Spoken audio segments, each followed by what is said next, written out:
What's poppin', YouTube? What's poppin', YouTube, man? Back at y'all more content, man, as usual, man. Yeah, man. We got a good reaction today, something different, you know what I'm saying? Something different, you know what I'm saying?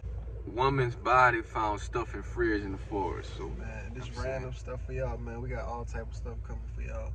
Make sure y'all like and subscribe, man. Make sure y'all do that, man. Before we get started, make sure y'all like, comment, and subscribe, man. Yeah, right there, man. Yes, sir. For us, man. Yes, sir. Finna get straight into it, though. Straight into it. A New Jersey mom goes missing, and months later, a man stumbles upon a fridge in a forest and her body is inside. I'm looking into the twisted case of Christopher Blevins and where he was last seen. Welcome to Crime Fix. I'm Anjanette Levy. You may have taken a walk in the woods before, but you probably haven't found a refrigerator covered with a carpet. Damn. That happened to a hiker. Damn, bro. Lee County, New Hey, Jersey. yeah, bro, that's Inside of the serious, bro. refrigerator was the body of 50-year-old Laura Hughes. A criminal complaint says the fridge was wrapped in a sleeping bag and secured with blue ratchet straps, the carpet placed on top. The fridge was found in the Belle Plaine forest. The hiker called police to the section of the park in Dennis Township, and this is a large forest. It's 23,000 acres. Now, at first, police could not identify the remains, so New Jersey State Police released descriptive details and photos to the public for help. A Facebook post said, "The remains are believed to belong to a Caucasian or Hispanic female, approximately 5 feet 1 inches tall. The individual had 2 tattoos, a koi fish tattoo on the upper right portion of her back, shoulder blade area, and a rose tattoo on her left ribs, extending from her chest to her They head. identified her. Additionally, a distinctive yoga mat and necklace were recovered at the scene." Now, from that post, a friend recognized the tattoos and necklace and called police. Laura's ex-husband She was shared the decomposed sad already. news on his Facebook page 3 days later. He wrote, "As many of y'all brought in the new year with good vibes and celebrations, I had to inform my children this woman missing is their mother and change their life forever. Bro, the senseless act robs my children." That's the most saddest thing ever, bro.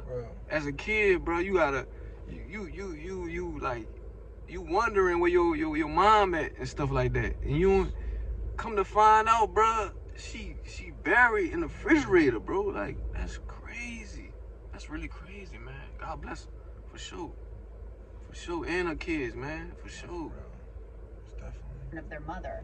Please keep my children in your prayers and thoughts as we navigate through this difficult time. I thank everyone who has supported and reached out.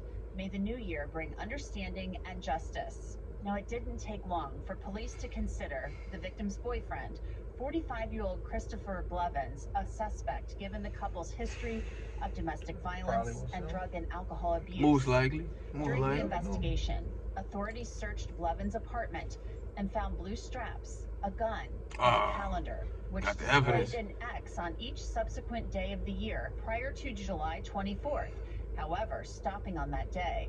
According to court documents, Blevins' communication and data records indicate a significant gap in activity around the time that Laura went missing.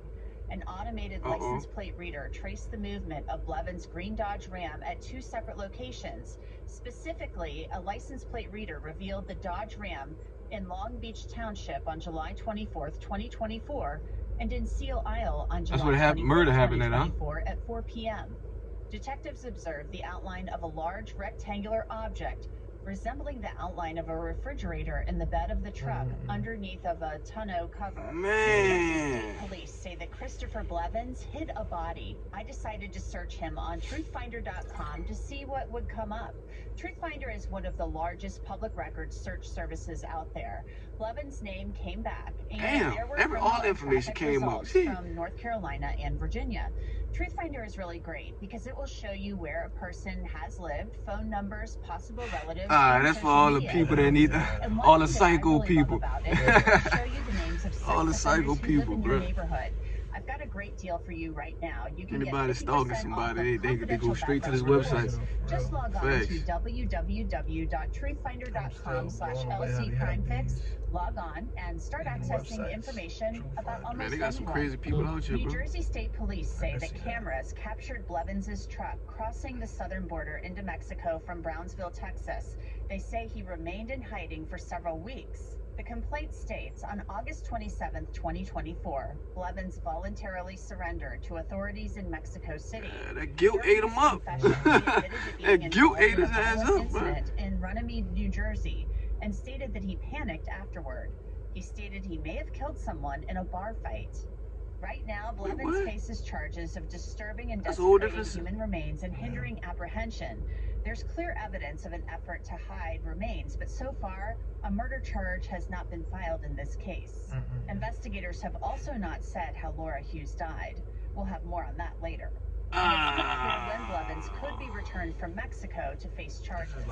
Now, if this case wasn't strange enough, the man who discovered the body, so they really ain't got no proof on what he did. For refusing to turn over his cell phone to officers, who later that nigga look like a psycho, bro. I ain't gonna lie, bro. Released. Laura was the mother to 2 teenage girls and had recently moved from White Plains, New York, to be closer to both of them. I want to bring in Tracy Walder. She is a former FBI agent and CIA officer. So Tracy, this case is crazy because Christopher Blevins, they're saying, left this refrigerator in the woods in New Jersey and then took off for Mexico in July. Yeah, I already knew what he was on. Crazy ass niggas, man. Look, if you've been and then talks to authorities in Mexico in August and confesses that he may have killed somebody in a bar fight. Yes, well, that's a whole different incident. This is obviously an interesting case, especially because law enforcement, upon searching his apartment or his residence, found blue straps that matched. Man, most likely, bro. They found a gun. They found all kinds of evidence there. And what's also interesting to me is the fact that he voluntarily surrendered himself to Mexican authorities. With that information, I would expect guilty of something. Mexico to reach he turned himself in to either U.S. Marshals or the FBI legal attaché office that's there in Mexico City, and let them know that they have this American citizen who has voluntarily surrendered and, quite frankly, has admitted to a crime. Yeah, I mean, a very serious crime. The whole thing about the bar fight, we don't really know what that means. But just the fact that he fled to Mexico, obviously, that shows a consciousness of guilt. And then the refrigerator is not found for many months. Laura Hughes has been missing since July. It was very interesting to me how they were able to put out those photos to help identify her. Because I'm assuming that her body would have been in a horrific state of decomposition by that time. Yeah, exactly. Yes, exactly. Absolutely. It's pretty remarkable how they were able to do that, especially, and obviously I don't want to get too graphic, but being that it was summertime, you're exposed out in the elements. Obviously, heat does speed up eat it up. Decomposition. Decomposition. And it's not a plugged-in refrigerator. It's gonna go faster. Kind of cooling going on. So she see was why it's in a very cold. Advanced state. When it's cold, a body ain't gonna do nothing. Like really, it's gonna preserve. When it's hot like that, it's gonna decompose faster. Composition, and if there was no identification on the body, such as a driver's license, passport, those kinds of things, it would have been very, very difficult to identify her. So it is impressive what they were able to do. How difficult, would it be as an American DNA samples on to track down somebody in Mexico once they've taken off and gone across the border? I mean, is that really hard to track somebody down? The answer to that question is yes and no. The reality is it's time. Time is the factor that really increases the ease or the difficult nature of capturing someone. And so I think the issue that we see in this case, as you mentioned earlier, was that it sounds like this refrigerator dump most likely happened right in July.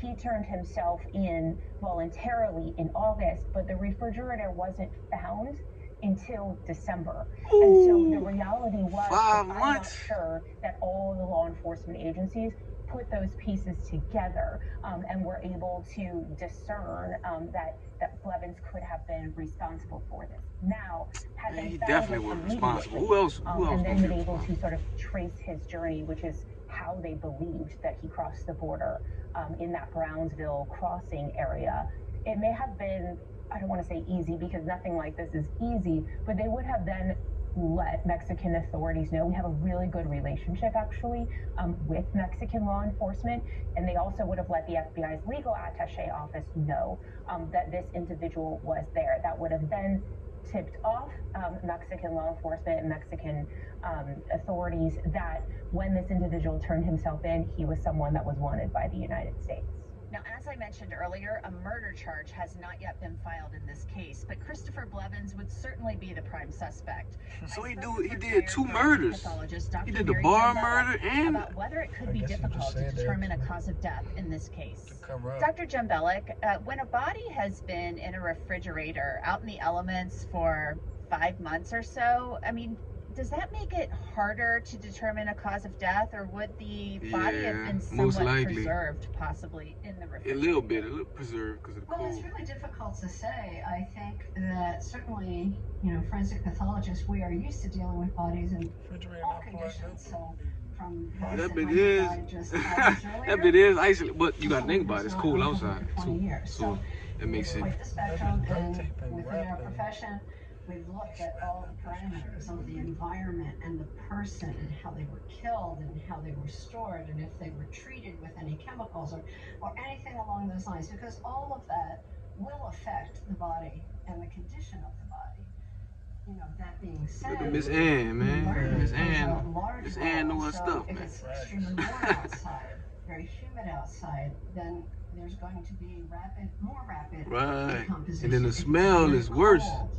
Let's not even talking about the smell. Being in an insulated container like a refrigerator, if it was within a hot environment, that might be not very good for the state of the body. If it's in a cold environment, it would protect it. So I'm guessing the refrigerator is not, wasn't run by a generator or electrical power. So it's hot in there. Functioning like an insulated Exactly. container at that point. What struck me about this, and obviously there's so much we don't know about this. It's a lot of little details that the fact that I left New out Jersey though. State Police were actually able to get images of the tattoos on Laura Hughes's body and recreate those or do something and put some images out to help identify her. Well, tattoos can be very useful, especially if they're unique. How though? I thought the body decomposed. Like, don't they lose their skin? Like, don't. I don't know, bro. I don't know. Don't decompose as rapidly because they're deeper into the skin. They're in the dermal layer. She know more than us, Miss Ann. Into the dermal layer of the skin. So the superficial skin can come off, can decompose, can slough off, and you still can see Miss Ann know her stuff, though. In the dermis. Oh, so that's really interesting. So there could have been the decomposition. Obviously, decomposition would have been taking place, but the tattoo would have still been kind of embedded in layers of skin. Yes, and then the deeper layer in the dermis. Interesting.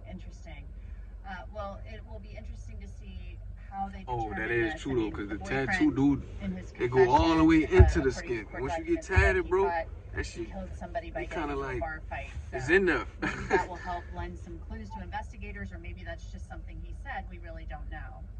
Well, and if the dermis was there, then potentially other portions of the body were there. So the neck organs, if there was a strangulation, Damn, bro, that's some bones, cool if there was stuff, a fracture or breaking, or some deeper trauma inside the body, might still have been visible to the medical examiner.